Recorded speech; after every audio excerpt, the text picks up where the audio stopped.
जय माता दी। आप देख रहे हैं आइडिलिक संस्कृत चैनल। इस चैनल को सब्सक्राइब जरूर करें और साथ ही साथ अपने दोस्तों व ग्रुप में भी शेयर जरूर करें। दुर्गा कवच स्तोत्र। किसी भी स्तोत्र मंत्र तथा आदि का वास्तविक फल संस्कृत पाठ करने से ही सिद्ध हो सकता है। संस्कृत भाषा मात्र नहीं देववाणी कहलाती है। यदि संस्कृत पाठ न किया जा सके तो श्रवण करने सुनने पर भी समान फल ही प्राप्त होता है।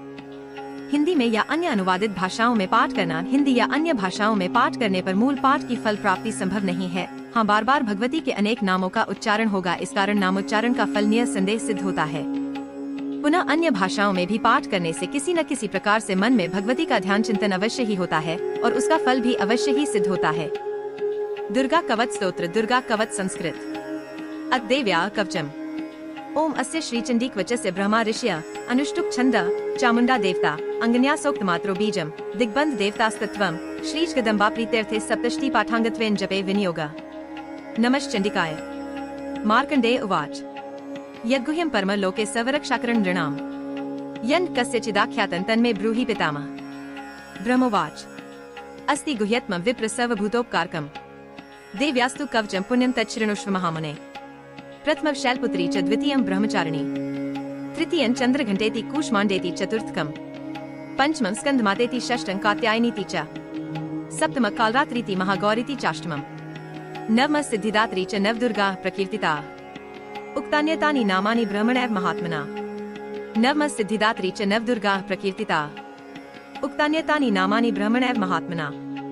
अग्निना दह्यमानस्तु शत्रुमध्ये गतोरणे विष्मे दुर्गमे चैव भयार्ता शरणंगता।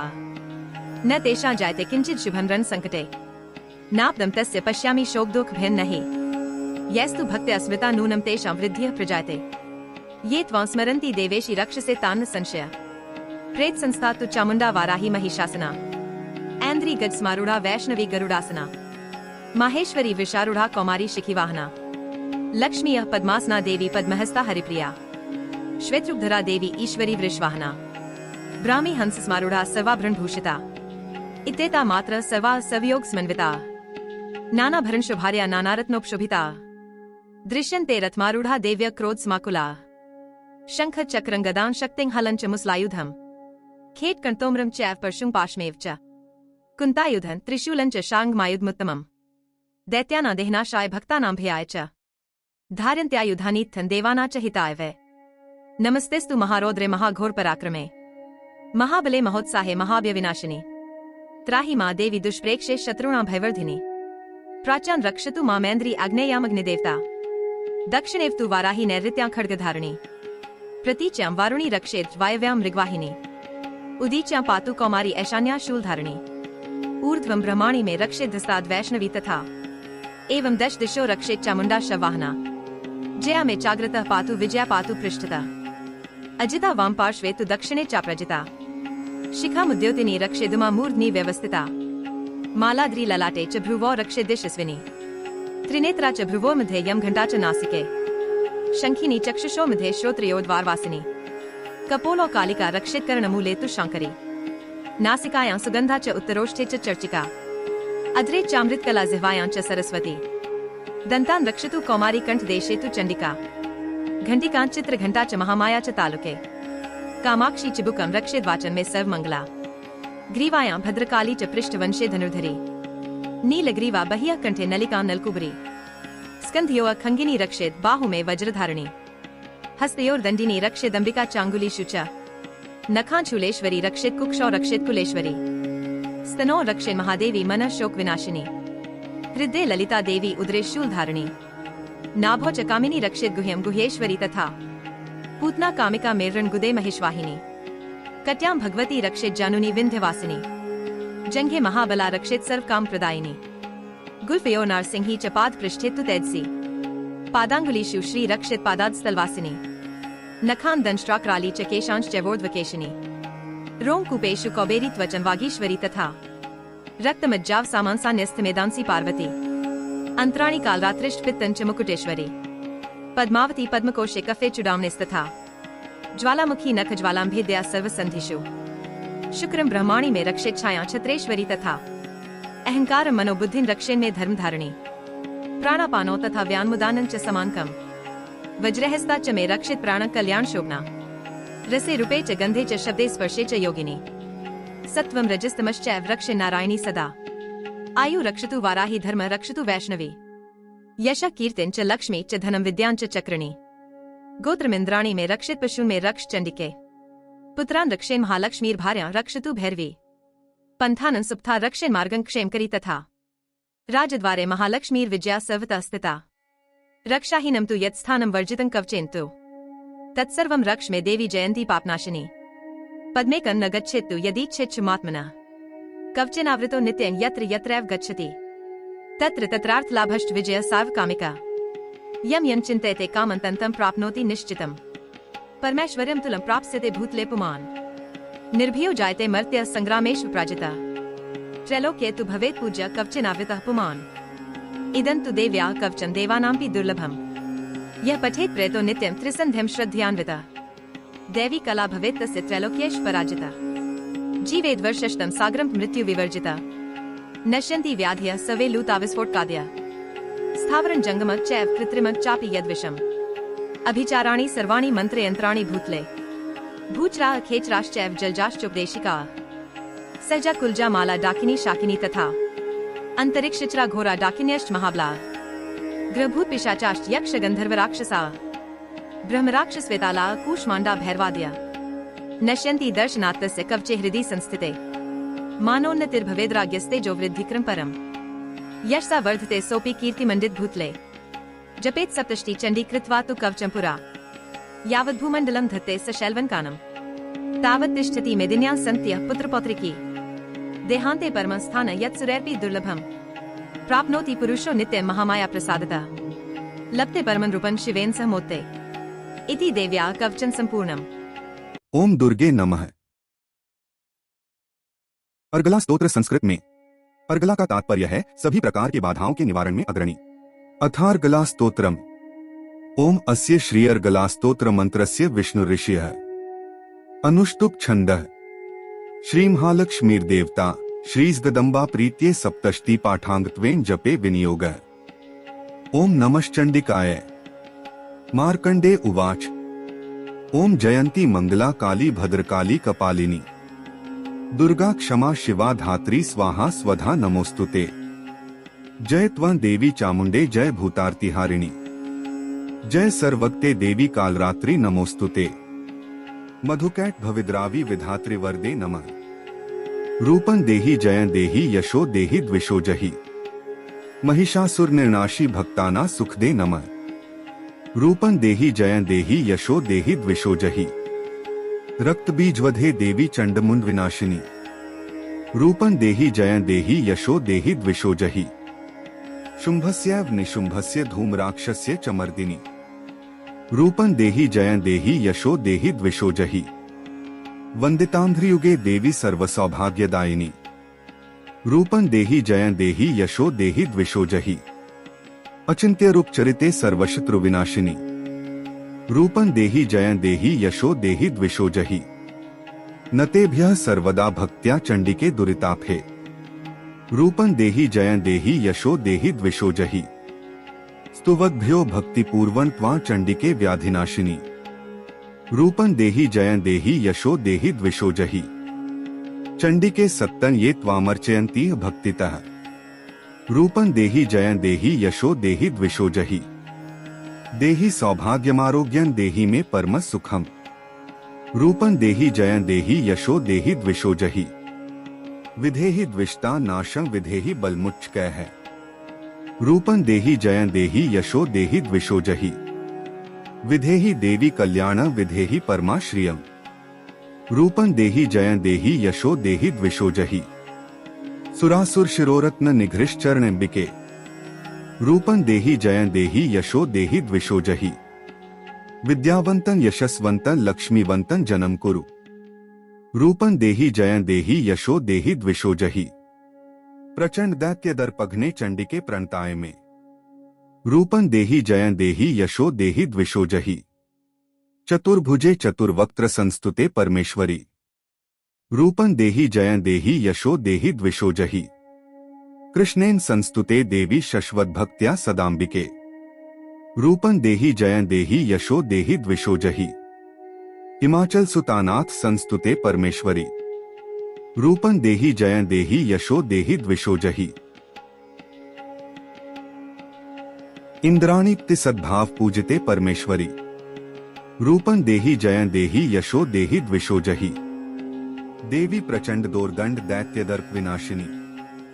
रूपं देहि जयं देहि यशो देहि द्विषोजहि। देवी भक्तजनोद्दाम दत्तानंदोद्यंबिके। रूपं देहि जयं देहि यशो देहि द्विषोजहि। पत्नी मनोरमा देहि मनोवृत्तानुसारिणी। तारिणी दुर्ग संसार सागरस्य कुलोद्भवा। इदं स्तोत्रं पठित्वा तु महास्तोत्रं पठे नरः स तु सप्तष्टि संख्यावरमाप्नोति संपदाम्। इति देव्या अर्गला स्तोत्रं संपूर्णम्। जय माता दी। आप देख रहे हैं Sanskrit Vidyapeeth channel. Please like, subscribe and share the channel. Click स्तोत्र संस्कृत शुद्ध वर्णित पाठ, संस्कृत से हिंदी अर्थ सहित, अर्थात कीलक स्तोत्र इन संस्कृत टू हिंदी ट्रांसलेशन। विद्वानों के द्वारा देवी कवच, अर्गला स्तोत्र, कीलक और तीनों रहस्य ये ही दुर्गा सप्तष्टि के 6 अंग माने गए हैं। इनके पाठ के क्रम में भी मतभेद है। अनेक तंत्रों के अनुसार सप्तष्टि के पाठ का क्रम अनेक प्रकार का उपलब्ध होता है। ऐसी दशा में अपने क्षेत्र में पाठ का जो क्रम पहले से प्रचलित हो उसी का अनुसरण करना अच्छा है। चिदंबर संहिता में पहले अर्गला फिर कीलक तथा अंत में कवच पढ़ने का विधान है, किंतु योगरत्नावली में पाठ का क्रम इससे भिन्न है। उसमें कवच को बीज, अर्गला को शक्ति तथा कीलक को कीलक संज्ञा दी गई है। जिस प्रकार सब मंत्रों में पहले बीज का, फिर शक्ति का तथा अंत में कीलक का उच्चारण होता है, उसी प्रकार हमें पहले कवचरूप बीज का, फिर अर्गला रूपा शक्ति का तथा अंत में कीलकरूप कीलक का क्रमशः पाठ करना चाहिए। कीलक स्तोत्र विनियोग। ओम अस्य श्रीकीलक मंत्रस्य शिव ऋषिः। अनुष्टुप छंदः श्री महासरस्वती देवता। श्री जगदम्बा प्रीत्यर्थं सप्तष्टि पाठांगत्वेन जपे विनियोगः। ओम नमः चंडिकाय। अर्थ ओम चंडिका देवी को नमस्कार है। मार्कंडेय उवाच। अर्थ मार्कंडेय ऋषि कहते हैं, ओम विशुद्ध ज्ञान देहाय त्रिवेदी दिव्य चक्षुषे श्रेय प्राप्ति निमित्ताय नमः सोमार्धधारिणे। अर्थ विशुद्ध ज्ञान ही जिनका शरीर है, तीनों वेद ही जिनके 3 दिव्य नेत्र हैं, जो कल्याण प्राप्ति के हेतु हैं तथा अपने मस्तक पर अर्धचंद्र का मुकुट धारण करते हैं, उन भगवान शिव को नमस्कार है। सर्वमेतद् विजानीयान् मंत्राणां भी कीलकम् सोपि क्षेमं वाप्नोति सत्तं जाप्य तत्परः। अर्थात मंत्रों का जो अभिकीलक है, अर्थात मंत्रों की सिद्धि में विघ्न उपस्थित करने वाले शापरूपी कीलक का जो निवारण करने वाला है, उस सप्तष्टि स्तोत्र को संपूर्ण रूप से जानना चाहिए और जानकर उसकी उपासना करनी चाहिए। यद्यपि सप्तष्टि के अतिरिक्त अन्य मंत्रों के जप में भी जो निरंतर लगा रहता है, वह भी कल्याण का भागी होता है। सिद्ध्यन्त्युच्चाटनादीनि वस्तूनि सकलान्यपि एतेन स्तुता देवी स्तोत्र मात्रेण सिद्ध्यति। अर्थात उसके भी उच्चाटन आदि कर्म सिद्ध होते हैं तथा उसे भी समस्त दुर्लभ वस्तुओं की प्राप्ति हो जाती है। तथापि जो अन्य मंत्रों का जप न करके केवल इस सप्तष्टि नामक स्तोत्र से ही देवी की स्तुति करते हैं, उन्हें स्तुति मात्र से ही सच्चिदानंद स्वरूपिणी देवी सिद्ध हो जाती है। न मंत्रो नौषध तत्र न किंचिदपि विद्यते विना जाप्येन सिद्धेत सर्वमुच्चाटनादिकम्। अर्थात उन्हें अपने कार्य की सिद्धि के लिए मंत्र, औषधि तथा अन्य किसी साधन के उपयोग की आवश्यकता नहीं रहती। बिना जप के ही उनके उच्चाटन आदि समस्त आभिचारिक कर्म सिद्ध हो जाते हैं। समग्राण्यपि सिद्ध्यन्ति लोकशंकामिमा हरः कृत्वा निमंत्रयामास सर्वमेव मिदं शुभम्। अर्थात इतना ही नहीं, उनकी संपूर्ण अभीष्ट वस्तुएं भी सिद्ध होती हैं। लोगों के मन में यह शंका थी कि जब केवल सप्तष्टि की उपासना से अथवा सप्तष्टि को छोड़कर अन्य मंत्रों की उपासना से भी समान रूप से सब कार्य सिद्ध होते हैं, तब इनमें श्रेष्ठ कौन सा साधन है। लोगों की इस शंका को सामने रखकर भगवान शंकर ने अपने पास आए हुए जिज्ञासुओं को समझाया कि यह सप्तष्टि नामक संपूर्ण स्तोत्र ही सर्वश्रेष्ठ एवं कल्याणमय है। स्तोत्रं वै चंडिकायास्तु तच्च गुप्तं चकारसः समाप्तिर्न च पुण्यस्यता यथावन्नियंत्रणा। अर्थात तदंतर भगवती चंडिका के सप्तष्टि नामक स्तोत्र को महादेव जी ने गुप्त कर दिया। सप्तष्टि के पाठ से जो पुण्य प्राप्त होता है उसकी कभी समाप्ति नहीं होती, किंतु अन्य मंत्रों के जप से उत्पन्न पुण्य की समाप्ति हो जाती है। आठ भगवान शिव ने अन्य मंत्रों की अपेक्षा जो सप्तष्टि की ही श्रेष्ठता का निर्णय किया, उसे यथार्थ ही जानना चाहिए। सोपी क्षेमं वाप्नोति सर्वमेव न संशयः। कृष्णाया वा चतुर्दश्यामष्टम्या वा समाहितः ददाति प्रतिगृणाति नान्यथैषा प्रसीदति। इत्थंरूपेण कीलेन महादेवेन कीलितम। अर्थात अन्य मंत्रों का जप करने वाला पुरुष भी यदि सप्तष्टि के स्तोत्र और जप का अनुष्ठान कर ले तो वह भी पूर्ण रूप से ही कल्याण का भागी होता है, इसमें तनिक भी संदेह नहीं है।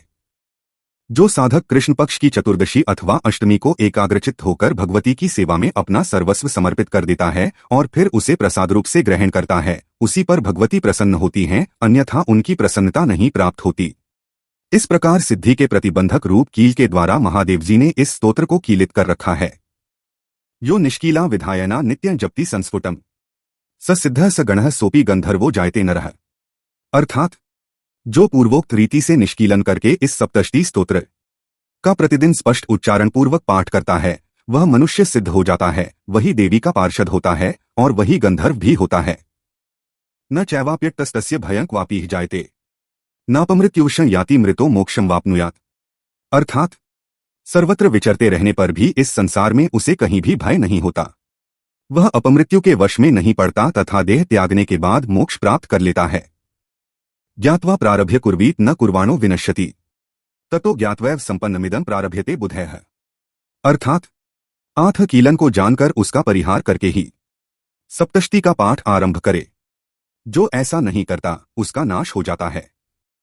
इसलिए कीलक और निष्कीलन का ज्ञान प्राप्त करने पर ही यह स्तोत्र निर्दोष होता है और विद्वान पुरुष इस निर्दोष स्तोत्र का ही पाठ आरंभ करते हैं। सौभाग्यादि च यत्किंचित् दृश्यते ललनाजने तत्सर्वं तत्प्रसादेन तेन जाप्यमिदं शुभम। अर्थात स्त्रियों में जो कुछ भी सौभाग्य आदि दृष्टिगोचर होता है वह सब देवी के प्रसाद का ही फल है। अतः इस कल्याणमय स्तोत्र का सदा जप करना चाहिए।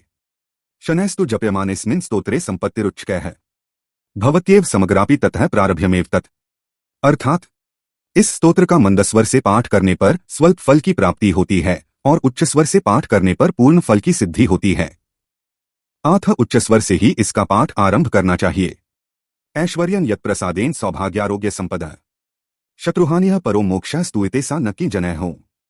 अर्थात जिनके प्रसाद से ऐश्वर्य, सौभाग्य, आरोग्य, संपत्ति, शत्रुनाश तथा परम मोक्ष की भी सिद्धि होती है, उस कल्याणमयी जगदम्बा की स्तुति मनुष्य क्यों नहीं करते। कीलक स्तोत्र संपूर्ण। जय माता दी।